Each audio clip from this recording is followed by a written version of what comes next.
हम कह रहे हैं हमें जो मदद मिली वो ऊंट के मुंह में जीरे के बराबर है, लेकिन हमारे साथी कहते हैं कि मदद मिली। तो इसका पटाक्षेप होना चाहिए। सभापति महोदय, मैं मांग करता हूं कि जो है श्वेत पत्र लेके आए, व्हाइट पेपर लेके आए, ताकि पता लगे कि कितनी मदद हुई। नहीं तो ये बहस जो है इसी तरह से आगे चलती रहेगी। और जो ये बजट है ये बिल्कुल सर्वजन हितकारी है। समाज के सभी वर्गों का ख्याल रखा गया है, सभी को कुछ ना कुछ दिया गया है। सदस्य श्री कुलदीप राठौर जी।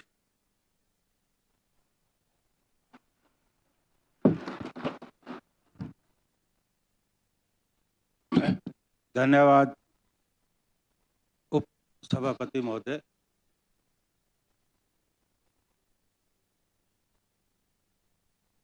मैं जो माननीय मुख्यमंत्री द्वारा बजट पेश किया गया 17 फरवरी को,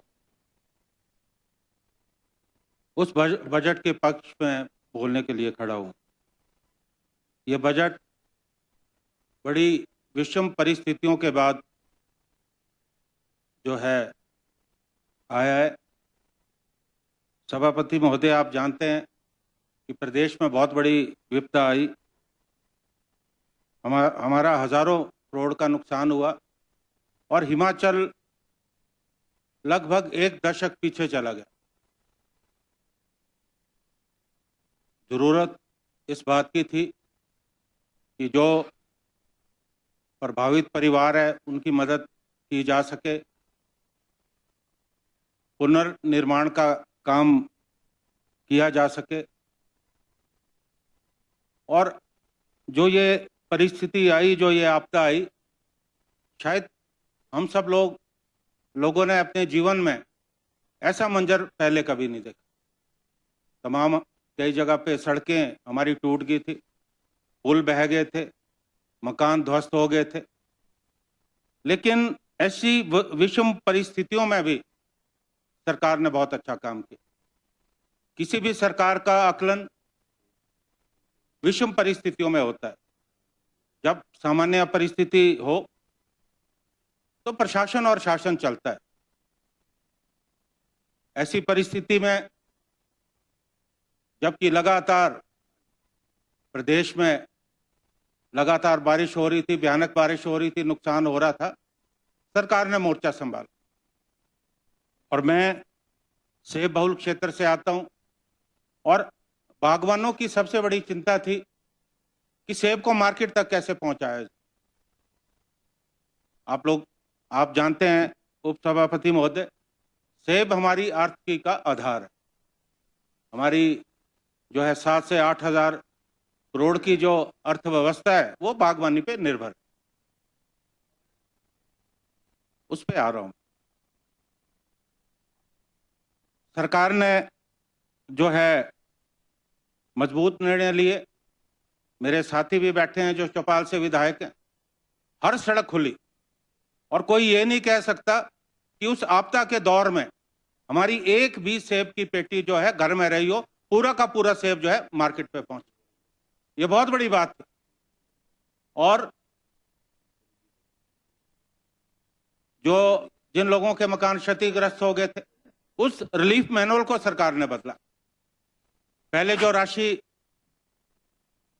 7,000 की थी, जिनका आंशिक रूप से मकान नष्ट हुआ, उसे बढ़ाकर 1 लाख किया।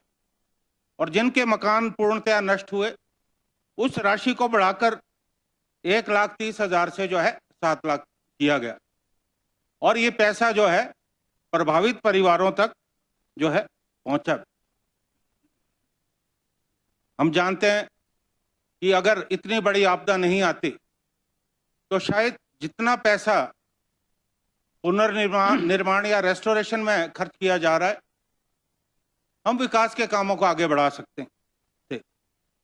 उसके बावजूद भी सरकार ने अच्छा काम किया। और एक बात मैं यहां कहना चाहता हूं कि जो हिमाचल पे आपदा आई, दूसरे प्रदेशों पे भी आई, चाहे उत्तराखंड में आई हो या हमारे पूर्वोत्तर जो राज्य है वहां भी आई हो, उनकी मदद हुई। हमने विधानसभा में भी ये बात कही कि जो आपदा आई है सब पे आई है, ये किसी विशेष विचारधारा के व्यक्ति पे नहीं आई, लेकिन जो केंद्र से हमें मदद मिलनी चाहिए थी वो हमें नहीं मिली। ये बात सही है। मेरे प्रतिपक्ष के साथी कह रहे हैं कि केंद्र से मदद मिली है। अब वो जो मदद मिली है, क्या वो आपदा के लिए मिली है? क्योंकि केंद्र नीति योजनाएं बहुत है, उसमें वो पैसा आया। अब इस पे बहस चल रही है। हम कह रहे हैं हमें जो मदद मिली वो ऊंट के मुंह में जीरे के बराबर है, लेकिन हमारे साथी कहते हैं कि मदद मिली है। तो इसका पटाक्षेप होना चाहिए। सभापति महोदय, मैं मांग करता हूं कि जो है श्वेत पत्र लेके आए, व्हाइट पेपर लेके आए, ताकि पता लगे कि कितनी मदद हुई। नहीं तो ये बहस जो है इसी तरह से आगे चलती रहेगी। और जो ये बजट है ये बिल्कुल सर्वजन हितकारी है। समाज के सभी वर्गों का ख्याल रखा गया है, सभी को कुछ ना कुछ दिया गया है। मैं लंबी चर्चा नहीं करना चाहता, क्योंकि मुझसे पूर्व बहुत सारे हमारे साथियों ने, जो सत्ता पक्ष के हमारे विधायक हैं, माननीय विधायक हैं, उन्होंने इस पे बात कही।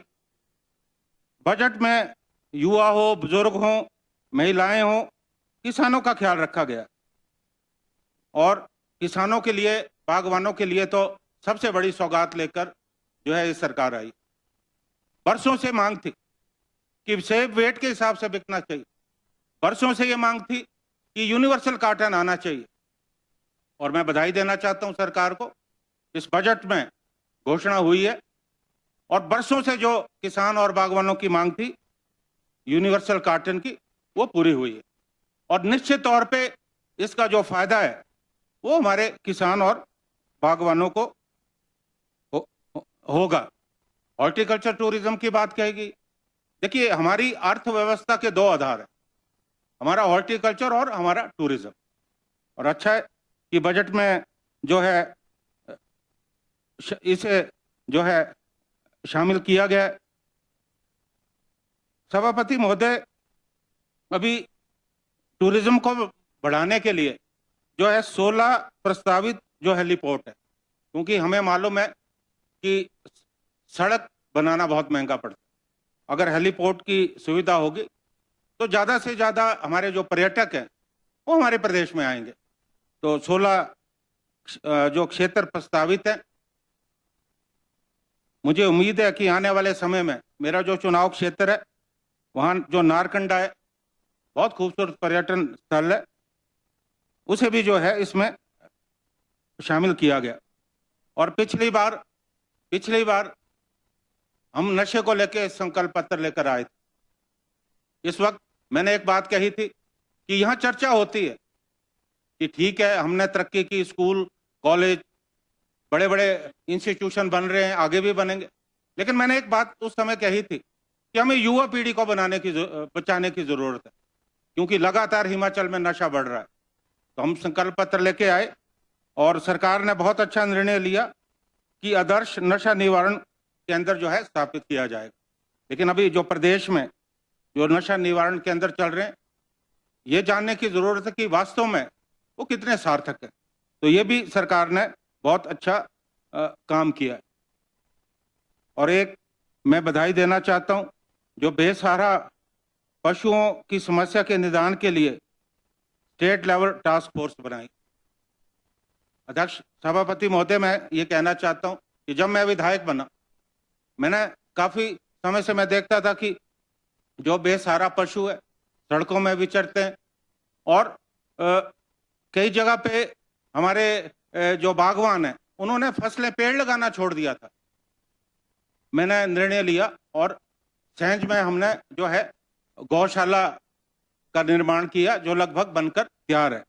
और मैं सरकार को इस बात की भी बधाई देना चाहता हूं कि 700 प्रति गौवंश से बढ़ाकर जो है राशि जो है 1200 जो है की है। बाकी मनरेगा कामगारों की दिहाड़ी बढ़ाई, मानदेय बढ़ाई, ये सारी बातें यहाँ हुई। एक बात मैं जरूर कहना चाहता हूँ, मैं काफी देर से हमारे जो विपक्ष के साथी हैं, हमारे जो माननीय विधायक हैं, मैं उनके प्रवचन सुन रहा था और बजट पे चर्चा कम हो रही थी और चर्चा इस तरह से बात हो रही थी जैसे लोकसभा के चुनाव आ रहे हैं, कोई जो है पब्लिक स्पीच हो रही।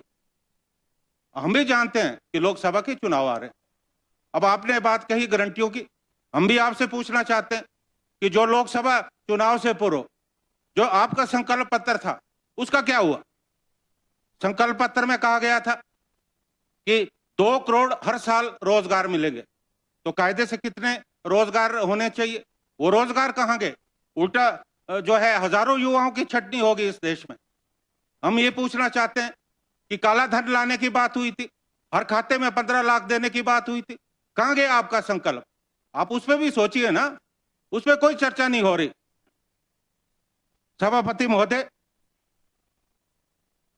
अगर आपके घर शीशे के हैं तो दूसरे के घर में पत्थर फेंकने से पहले सोचिए कि आपको भी जवाब देना पड़ेगा देश की जनता को, क्योंकि कोई भी संकल्प पत्र में किसानों की आय दुगनी करने की बात हुई थी, तो क्यों किसान आंदोलन कर रहे हैं? और पिछली बार भी जब किसानों का आंदोलन चल रहा था, एक कानून इस देश में आया था किसानों के खिलाफ, एक काला कानून आया था। कितने किसानों ने अपनी आहुति दी, और उस वक्त हिमाचल में उपचुनाव हुए, उन उपचुनाव में कांग्रेस पार्टी जीती, 10 दिन के अंदर अंदर जो है वो काला कानून वापस आया। आज भी जो किसान जो है दिल्ली की तरफ पलायन कर रहे हैं किसानों पे। जी जी, धन्यवाद। Thank you. आज भी किसानों को प्रताड़ित किया जा रहा है। तो मैं ये कहना चाहता हूं कि सभापति महोदय, हमें ये सोचना है इस सदन में कि जितना नुकसान हमारा यहाँ हुआ है प्रदेश, इसे हमें किस तरह से जो है इस नुकसान से हमें पार पाना है। और अभी यहाँ चर्चा हो रही, आज राम का नाम बार बार आ रहा, हम भी श्री राम की जय करते हैं, और आज बजट में क्यों भगवान राम का नाम आ रहा है, मुझे बड़ी हैरानी। अब कोई ऐसा व्यक्ति नहीं जिसकी आस्था राम में ना हो, और मैं यहाँ ये भी कहना चाहता हूँ कि वो किसी व्यक्ति, किसी पार्टी के भगवान नहीं, सबकी आस्था है। और अगर उस मस्जिद में मंदिर के ताले खुलवाए तो राजीव गांधी जी ने खुलवाए थे, अगर गर्भगृह में मूर्ति स्थापित की वो राजीव गांधी जी के वक्त में हुई। ये ठीक है, मंदिर का निर्माण हो रहा है, हम सबको खुशी है, लेकिन आज बजट की बात थी, यहाँ राम को लाने की, भगवान राम को लाने की जो है कोई जरूरत नहीं थी। और मैं एक बात कहना चाहता हूं, आज लोकतंत्र खतरे में। क्या हुआ चंडीगढ़ में? आज सुप्रीम कोर्ट को आना पड़ा कि किस तरह से हेराफेरी हुई। देखिए, लोकतंत्र तभी मजबूत होगा अगर पक्ष और विपक्ष मिलकर काम करे। लेकिन आज क्या हो रहा है देश में? क्या हो रहा है?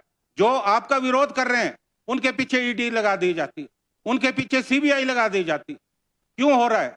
कि आप लोकतंत्र को दबाने का प्रयास कर रहे हैं। ये तो समय की बात है। आज ठीक है, आप सत्ता में, आप हर हथकंडा इस्तेमाल कर रहे हैं कि आप लोकसभा का चुनाव जीतो, अंतिम फैसला तो जनता ने करना है। लेकिन मेरा यह मानना है कि राजनीति में परिस्थितियां बदलती है। एक समय था, आप तो आज 400 की बात करें कि हम तो 400 सीटें जीते हैं, आपकी 2 रह गई थी। ये तो परिस्थितियां हैं, और लोकतंत्र में परिस्थितियां बदलती है, अंतिम फैसला जो है जनता का होता है। मैं कोई लंबी चौड़ी बात नहीं कहना चाहता। मैं इस बजट का जो है स्वागत करता हूं, समर्थन करता हूं, और ये उम्मीद करता हूं कि केंद्र से जो हमें मदद मिलनी चाहिए उसके लिए हमारे विपक्ष के जो साथी हैं वो भी मदद करें। सभापति महोदय, धन्यवाद।